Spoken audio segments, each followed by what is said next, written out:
2 ಕಿಲೋಮೀಟರ್ದಲ್ಲಿ ಆಚಾರ್ಯ ವಿದ್ಯಾಸಾಗರ್ ಜನಿಸಿದನು. ಪಶ್ಚಿಮದಲ್ಲಿ ಆಚಾರ್ಯ ಶಾಂತಿಸಾಗರ್ ಜನಿಸಿದರು. ಇದ್ದಂತ ದಕ್ಷಿಣದಲ್ಲಿ ಆಚಾರ್ಯ ದೇಶಭೂಷಣ ಜನಿಸಿದರು. ಇದ್ದಂತ ಈ ಕಡೆ 20 ಕಿಲೋಮೀಟರ್ ಆಚಾರ್ಯ ಆದಿಸಾಗರ್ ಜನಿಸಿದನು. ಆದ್ರೆ ಇದೇ ರೀತಿಯಲ್ಲಿ ಒಂದು 20 ಕಿಲೋಮೀಟರ್ ಈಶಾನ್ಯ ಧರ್ಮ ದಿಶಾದಲ್ಲಿ ಆಚಾರ್ಯ ವಿದ್ಯಾನಂದ ರಾಷ್ಟ್ರರು ಜನಿಸಿದರು. ನಡುಕು ನಾ ಜನಿಸಿದ್ರೆ ನನ್ನ ಸೌಭಾಗ್ಯ, ನನ್ನ ಸೌಭಾಗ್ಯ ಈ ಭೂಮಿಯಲ್ಲಿ ಜನಿಸಿದ್ದು.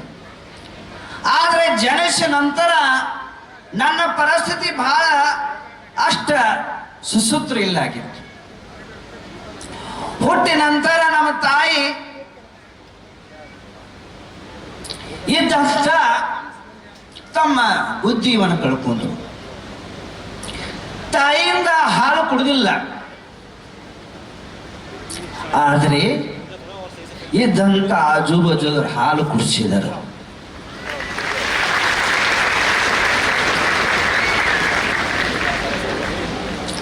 ಅದೇ ರೀತಿಯಲ್ಲಿ ಲಿಂಗಾಯತ, ಮುಸ್ಲಿಮ, ಕ್ರಿಶ್ಚಿಯನ, ಅದೇ ರೀತಿಯಲ್ಲಿ ಮರಾಠ, 4 ಜೈನರ ಸುತ್ತದಲ್ಲಿ ಒಂದೊಂದು ತುತ್ತ ಅನ್ನ ತಿಂದು ಬೆಳೆದಿದ್ದನು. ಆ ಋಣ ತರಿಸೋ ಸಲುವಾಗಿ ಇಂಜಿನಿಯರಿಂಗ್ ಕಾಲೇಜ್ ತರ್ತಾ ಇದ್ದಾನು. ನೋಡ್ರಿ, ನಮ್ಮ ಭಾರತೀಯ ಸಂಸ್ಕೃತಿಯಲ್ಲಿ ಒಂದು ಮುಂಜಿ ಬಂಧನ ಸಂಸ್ಕೃತಿ ಇರ್ತಿತ್ತು. ಆಚಾರ್ಯ ಕುಂತು ಸಾಗರ ಮಹಾರಾಜರು ಬಂದಿದ್ರು. ಬಂದಾಗ ಅವ್ರಿಗೆ ಮುಂಜಿ ಬಂಧನ ಇಟ್ಟಿದ್ರು. ಮುಂಜಿ ಬಂಧನ ಇಟ್ಟಾಗ ನನ್ನ ಕಡೆ ಮುಂಜಿ ಬರುವಂತ ₹1 ಇಲ್ಲ. ಆದರೆ ಇದೇ ಸಮಾಜದವರು ನನ್ನ ಮುಂಜಿ ಮಾಡಿಸಿದ್ರು. ಮುಂಜಿ ಮಾಡಿದ ಪರಿಣಾಮ ನಾನು ಗುರುತರದಲ್ಲಿ ಆಗಿದ್ದೇನೆ. ಭಾರತೀಯ ಸಂಸ್ಕಾರ, ಭಾರತೀಯ ಸಭ್ಯತಾ, ಭಾರತೀಯ ಪರಂಪರಾ ಮನುಷ್ಯನಿಗೆ ಬಹಳ ಉನ್ನತಮ ವೈತಿದೆ. ಭಾರತ ದೇಶ ಅತ್ಯಂತ ಪವಿತ್ರ ದೇಶ, ಪಾವನ ದೇಶ. ಭಾರತ ಸಂಸ್ಕೃತಿಯಲ್ಲಿ ಸಂಸ್ಕಾರ, ಸಭ್ಯತಾ, ಮರ್ಯಾದ ಬಹಳ ದೊಡ್ಡ ಪರಂಪರೆ ಇದೆ. ಆ ಪರಂಪರೆಗೆ ಸಾಕಷ್ಟು ಜನ ನಾಶ ಮಾಡೋ ಪ್ರಯತ್ನ ಮಾಡಿದ್ದಾರೆ. ಆದರೂ ಭಾರತೀಯ ಸಂಸ್ಕೃತಿ ಒಂದು ವಜ್ರಗತಿ ಇದ್ದ ನಮ್ಮ ಪರಂಪರೆ ಸದಾಕಾಲವಾಗಿ ನಡೀತಾ ಇದೆ. ನಾನು ಜಾಸ್ತಿ ಹೇಳುವುದಿಲ್ಲ. ನಾ ಇಂಜಿನಿಯರಿಂಗ್ ಕಾಲೇಜ್ ತೆಗೆಯೋದು ಉದ್ದೇಶ ಏನಂದ್ರೆ, ನಾ ಕಲ್ತಿಲ್ಲ, ನಮ್ಮ ದೇಶದಲ್ಲಿ, ನಮ್ಮ ತಾಲೂಕಾದಲ್ಲಿ ಯಾರು ಬಡವರು ಇರಬಾರ್ದು, ಯಾರು ಅಸಕ್ಷಿತರಿರಬಾರ್ದು. ಅವ್ರು ನನ್ನ ಜೊತೆ ಉಚ್ಚತಮ ಶಿಕ್ಷಣ ತಗೊಂಡ ದೇಶದ ಒಳ್ಳೆ ಮಾಡಬೇಕು.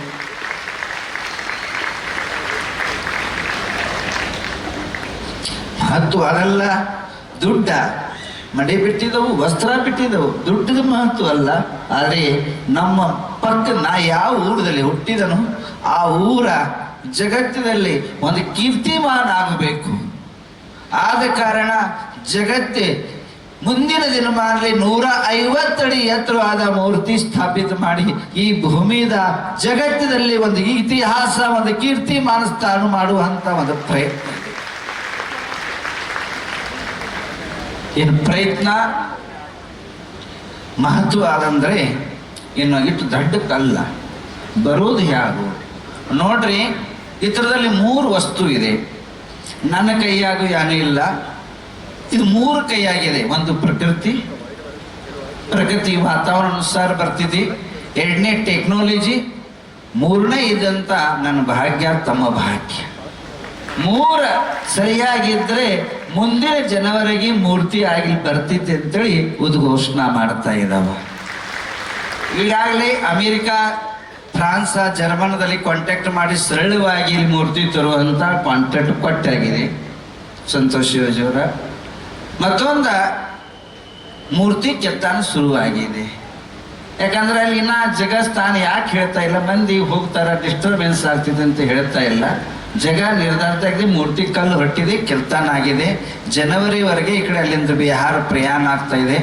ರಾಜ್ಯ ಸರ್ಕಾರ ಕೇಂದ್ರ ಸರ್ಕಾರ ಸಹಾಯದಿಂದ ಈ ಮೂರ್ತಿ ಸುರಕ್ಷಿತ ಆಗಿ ಈ ಭಾಗ ಒಂದು ಭಾರತೀಯ ಪರಂಪರಾದ ವಾಸ್ತುಶಿಲ್ಪಕಲಾದ ಒಂದು ಅದ್ಭುತವಾದಂಥ ಮೂರ್ತಿಯಾಗಿ ನಿಮ್ಮ ದೇಶಕ್ಕೆ ಒಂದು ಅಭಿಮಾನದ ಸಂಗತಿ ತಯಾರಾಗುತ್ತದೆ. ಕನ್ನಡ ನಾಡು, ಕನ್ನಡ ಜಗತ್ತು ಅದ್ಭುತ ಇದೆ. ಶಿಲ್ಪಕಾರ ಆದಂಥ ಚಾಮುಂಡರಾಯನ ಇದ್ದಂಥ ಚಾಮುಂಡರಾಯ ಮಹಾಮಂತ್ರ ನಿರ್ಮಾಣ, ಬಾಹುಬಲಿ ಗೊಮಟೇಶ್ವರ ಮೂರ್ತಿ ಒಂದು ಆ ಸಮಯದಲ್ಲಿ ಒಂದು ಇತಿಹಾಸ ನಿರ್ಮಾಣ ಆಗಿದೆ. ಈ ಕಲಿಯುಗದಲ್ಲಿ ಇದೊಂದು ಇತಿಹಾಸ ನಿರ್ಮಾಣ ಪ್ರಯತ್ನ ಮಾಡ್ತಾ ಇದ್ದೇನೆ. ಇನ್ನು ಎಲ್ಲಕ್ಕಿಂತ ಮನುಷ್ಯರಿಗೆ ಒಂದಟ್ಟೆ ಇದ್ದಂಥ ಒಂದು ಪ್ರಶ್ನೆ ಬಂದಿರ್ಬೇಕು, ಸಂತೋಷಿಯವ್ರನ್ನ ಯಾಕೆ ಕರೆದ್ನಿ ಇಲ್ಲಿ? ಕರೆ ಕೇಳ ಎರಡು ಕಾರಣ, ಒಂದಲ್ಲ ಎರಡು ಕಾರಣ. ಒಂದನೇ ಕಾರಣ, ನನ್ನಿಂದ ಜನ ಬಹಳ ಪ್ರಭಾವಿತ ಆಗ್ತಾರೆ. ಎಲ್ಲಿ ಹೋಗ್ತಾರೋ ಲಕ್ಷಗಟ್ಟಲೆ ಜನ ಪ್ರಭಾವಿತ ಆಗ್ತಾರೆ. ಇವರಿಂದ ಪ್ರಭಾವಿತ ಆಗಿದ್ದಾನೆ. ಕಾರಣ ಯಾಕಂದ್ರೆ ಅವ್ರ ಶ್ರಮ, ದೇಶ ಸಲುವಾಗಿ ಮಾಡುವಂಥ ಪ್ರಯತ್ನ. ಅವ್ರು 12 ಗಂಟೆಗೆ ಒಂದು SMS ಕಳಿಸ ಸುದ್ದ ರಿಪ್ಲೈ ಕೊಡುವಂಥ ಒಂದು ಮಹಾನ್ ನೋಡಿ. ಇಡೀ ಅಮಿತ್ ಶಾ ಅವ್ರು ನರೇಂದ್ರ ಮೋದಿ ಆದ ನಂತರ ನಮ್ಮ ದೇಶಕ್ಕೆ ಒಂದು ನಡೆಸುವಂಥ ಒಂದು ಪ್ಲ್ಯಾನ್ ಮ್ಯಾಪ್ ಮಾಡುವಂಥ ಮಹಾನ್ ಯಶಸ್ವಿ ಜಗತ್ತಿನಾಗ ಯಾರಾದ್ರಂದ್ರೆ ನಮ್ಮ VL ಸಂತೋಷ್ ಸಾಹೇಬ್. ನಾವು ಸರಿಯಾಗಿಟ್ಟ ಈಗ ಜಗತ್ತಿನಾಗ ಭಾರತ ಹೊರತುಪಡಿಸಿ ಎಲ್ಲ ಕಡೆ ಯುದ್ಧ, ಸಂಗ್ರಾಮ, ಅನೇಕ ಪ್ರಕಾರ ಸಮಸ್ಯೆ ನಡೆದಿದೆ. ಆದ್ರೆ ಶುದ್ಧ ಭಾರತ ಸುರಕ್ಷಿತ ಇದೆ ಅಂದ್ರೆ ಇವ್ರ ಪ್ಲಾನ, ಮೋದಿ ಅವರ ಶ್ರಮದಿಂದ ಆಗ್ತಾ ಇದೆ. ಬಂತು ಜೋರಾಗಿ ಚಪ್ಪಾಳೆ ಕಟ್ಟಿ ಈ ಮಹಾನುಭಾವರು ನೋಡ್ರಿ. ಇವ್ರು 24 ಈಗ ಬೈದರಲ್ಲ, ಇವ್ರು ಸುಮ್ಮನೆ ಕೊಂಡು ಮನುಷ್ಯರಲ್ಲ. ಇಲ್ಲಿ ಬಿಟ್ಟ ಕೂಡಲೇ ಬಾಗಲ ಹುಬ್ಳಿಗೆ ಒಂದು ಟಿಕೆಟ್ದಾಗ 10 ಕೆಲಸ ಮಾಡವ್ರು. ಎಷ್ಟು ಜುಪುನಿದಾರ ಅಂದ್ರೆ ಒಂದು ದಿಲ್ಲಿಂದ ಬರೋದು ಹೋಗುದಾಗ ಒಂದೇ ಟಿಕೆಟ್ದಾಗ 10 ಮೀಟಿಂಗ್ ಮಾಡಿ 10 ಕಾರ್ಯಕ್ರಮ ಮಾಡಿ ಒಂದೇ ಪಿಟಿ ಕೆಲಸ ಮಾಡುವಂತ ಮಹಾನ್ ಯಶಸ್ವಿ ಭಾರತದಿಂದ ಸಿಕ್ಕಿದ್ದಾರೆ ಅಂದ್ರೆ ನಮ್ಮ VL ಸಂತೋಷ. ಅವರು ಕನ್ನಡ ನಾಡಿನಲ್ಲಿ ಇದ್ದಂತ ಹುಟ್ಟಿದವರು. ಜೋರಾಗಿ ಚಪ್ಪಾಳೆ ಕಟ್ಟುವ ಅಭಿನಂದನೆ ಸಲ್ಲಿಸಿ. ಯಾಕಂದ್ರೆ ಇಂಥ ಬುದ್ಧಿವಂತರ ಜನ ನಮ್ಮ ಭಾರತ ದೇಶಕ್ಕೆ ಬೇಕಾಗಿದೆ. ಇಂಥವ್ರಿಗೆ ಆಯುಷ್ಯ ಅಭಿವೃದ್ಧಿ ಆಗಲಿ. ಒಂದನೇ ಕಾರಣ ಕರೆಸಿದನು. ಎರಡನೇ ಕಾರಣ ಅಂದ್ರೆ ಈ ಇಂಜಿನಿಯರಿಂಗ್ ಕಾಲೇಜ್ ಈ ವರ್ಷ ಶುರು ಆಗೋ ಸಾಧ್ಯ ಇಲ್ಲಾಗಿತ್ತು, ಟೆಕ್ನಾಲಜಿಯಿಂದ ಸಮಸ್ಯೆ ಆಗಿತ್ತು. ಆದ್ರೆ ಇವ್ರ ಕಡೆ ಹೋದಾಗ ಆಸಾಂ ಚುನಾವ್ ಅಂದ್ರೆ ಮಹಾಸಂಗ್ರಾಮ ಇದ್ದಾಗ 1 ಮಿನಿಟ್ ಟೈಮ್ ಇಲ್ಲಾಗಿತ್ತು. ನಮ್ಮ ಇದ್ದಂಥ ಸಂದೀಪ್ ಅವರು ಆನಂದ್ ಅವರಲ್ಲಿ ಹೋದಾಗ ಒಂದು 5 ನಿಮಿಷ ನಮಗೆ ಕೊಟ್ಟರು. ಲೇಟರ್ ಕೊಟ್ಟ ನಂತರ ನಿಮ್ಮ ಮನೆಗೆ ಹೋಗ್ರಿ ಎಲ್ಲ ಆಗ್ತದೆ ಅಂದಾಗ ಅವ್ರ ಮಾತು ಅಕ್ಷರಶಃ ಕೆಲವು ನಾವು ಬಹಳಷ್ಟು ನಮ್ಮ ಮಿನಿಸ್ಟರ್ ನೋಡಿದ್ರು, ಬಹಳಷ್ಟು ಕಾರ್ಯಕರ್ತ ನೋಡಿ ಹೇಳೋರು ಭಾಳ ಇರ್ತಾರೆ, ಮಾಡೋರು ಕಮ್ಮಿ ಇರ್ತಾರೆ.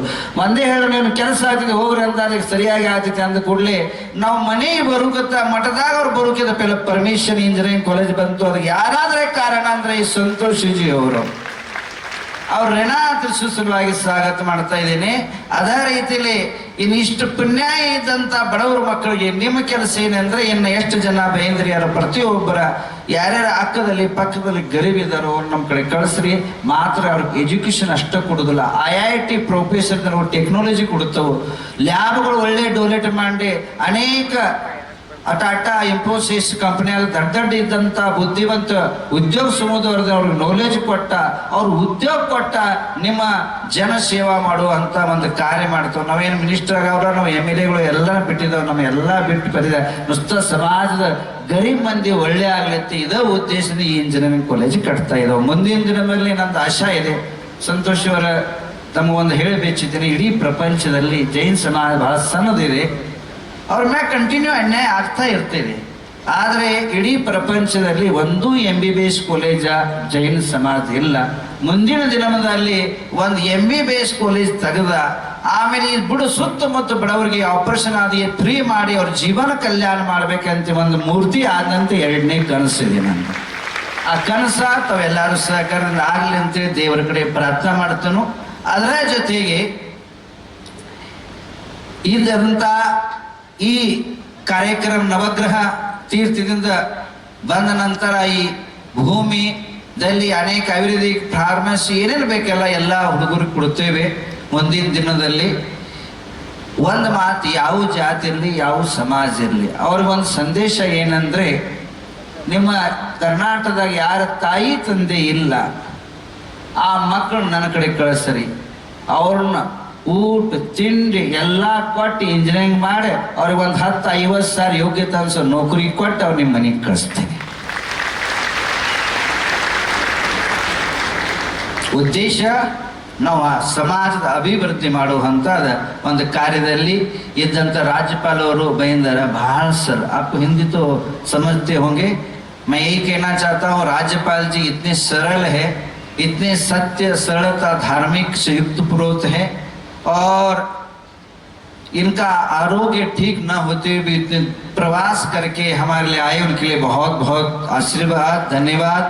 और इनका 5 साल में 5 बार हमारे कार्यक्रम में आए, हर साल एक कार्यक्रम में हमें सहयोग दिया है, हर साल जब भी बुलाया कभी मना नहीं किया एक बार भी। आज जो है देखो एक साइड उनको मुंह सूजा हुआ है, ऑपरेशन के कारण आने की ताकत नहीं थी, परंतु मेरी बात को मान रखते हुए सम्मान रखते हुए आपने इतना लंबा प्रवास किया, इसके लिए सभी लोग अभिनंदन करें और ताली बजा करके सत्कार करें राज्यपाल जी महोदय का। और अंतिम में यही कहूँगा, जो ये जो है ये एक देह खोखला है, शरीर खोखला है, इसके अंदर आप गुण धर्म संस्कृति भर दो तो उसका मूल्य होता है। एक प्लास्टिक का जो ग्लास होता है अगर वैसे ही पड़ा रहेगा तो ठोकर खाता रहेगा, उसके अंदर दूध डाल दो, जो प्लास्टिक जो बाटल पानी पी के फेंकते ಇವು ನೀರು ನೀರಿದಂಥ ಬಾಟಲ್ಗಳು ಇರ್ತಾವೆ, ಕುಡಿದು ಚಲ್ತೀರಿ, ಅದ್ರ ಕಿಮ್ಮತ್ತು ಎಷ್ಟು 0 ಆಗ್ತೈತಿ. ಅದ ಬಾಟಲ್ದಾಗ ಒಂದು ಹಾಲು ಹಾಕಿರಿ ಅದ ಬಾಟಲ್ 40 ರೂಪಾಯಿ ಮಾರ್ತೈತಿ. ಅದೇ ರೀತಿಯಲ್ಲಿ ಈ ದೇಹ ನಶ್ವರ ಇದೆ, ಅಂತ ಆಗೋದಿದೆ. ಆ ಅಂತ ಆಗೋಕ್ಕಿಂತ ಪೆಲೆ ದೇಶ ಸಮಾಜ ರಾಷ್ಟ್ರದ ಪ್ರಗತಿ ಮಾಡ್ರೆ ಈ ದೇಹದ ಪವಿತ್ರ ಆಗಿ ಒಂದು ಮೂಲ್ಯವಾನ ಆಗ್ತೈತಿ ಅಂತ ಹೇಳಿ ಇದ್ದಂಥ ಮಂಚಾಶ್ರೀ ಎಲ್ಲ MLA MP ಗಳ ಮಾಜಿ MP ಗಳ ಸಾಕ್ಷಿ MP ಎಲ್ಲರಿಗಿತ್ತು.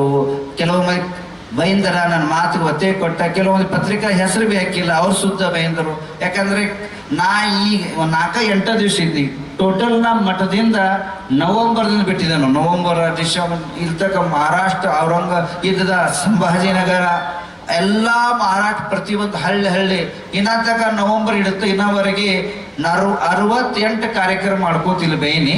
ಆದ ಕಾರಣ ಇಲ್ಲಿ ನಂಗೇನು ವ್ಯವಸ್ಥೆ ಗೊತ್ತಿಲ್ಲ ಇತ್ತು. ಕೆಲವು ಮಂದಿ ಪತ್ರಿಕಾದಲ್ಲಿ